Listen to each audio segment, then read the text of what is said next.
বিরতির পর স্বাগত। গাছ লাগান প্রাণ বাঁচান এই স্লোগানকে সামনে রেখে আজ একটি সচেতনতা র্যালির আয়োজন করা হয় আমবাসা চান্দ্রাইপাড়া দ্বাদশ শ্রেণী বিদ্যালয়ের উদ্যোগে।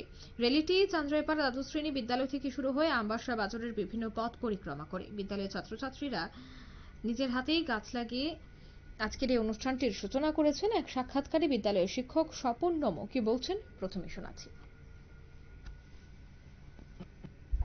দ্বাদশ শ্রেণী বিদ্যালয়ে আজকের এই র্যালি মূলত এই যে দাবদাহে আমরা কষ্ট পাচ্ছি, বিশেষ করে গাছ কাটার পরে প্রত্যেকটা বাড়ির ছাত্রছাত্রীরা যেন গাছ লাগায়, সেই জন্য সচেতনতামূলক এই র্যালির আয়োজন করা হয়েছে আমাদের চান্দ্রাইপাড়া দ্বাদশ শ্রেণী বিদ্যালয় থেকে।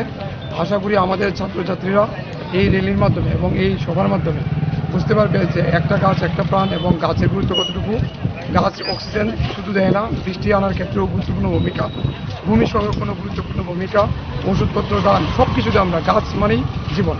সেই ক্ষেত্রে বাচ্চাদের এই উপলব্ধি করানোর জন্যই আমাদের এই আজকের এই র্যালি, এবং আশা করি আমাদের এই র্যালির মাধ্যমে আমরা আমাদের বাচ্চাদের সচেতন করতে পারবো, পাশাপাশি আশেপাশেকেও সচেতন করতে পারবো।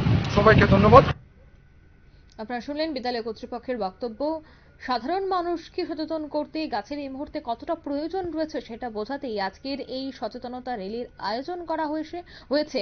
আমবাসা বাজার সংলগ্ন বিভিন্ন এলাকায় এই র্যালিটি পরিক্রমা করে পুনরায় বিদ্যালয় প্রাঙ্গণে এসে শেষ হয়। বিদ্যালয় কর্তৃপক্ষ জানাচ্ছে বর্তমানে প্রায় 5,000-এরও বেশি গাছের প্রয়োজন রয়েছে রাজ্যে, তাই প্রত্যেকেই যেন বৃক্ষরোপণ কর্মসূচিতে এগিয়ে আসে তারই আহ্বান তিনি জানিয়েছেন।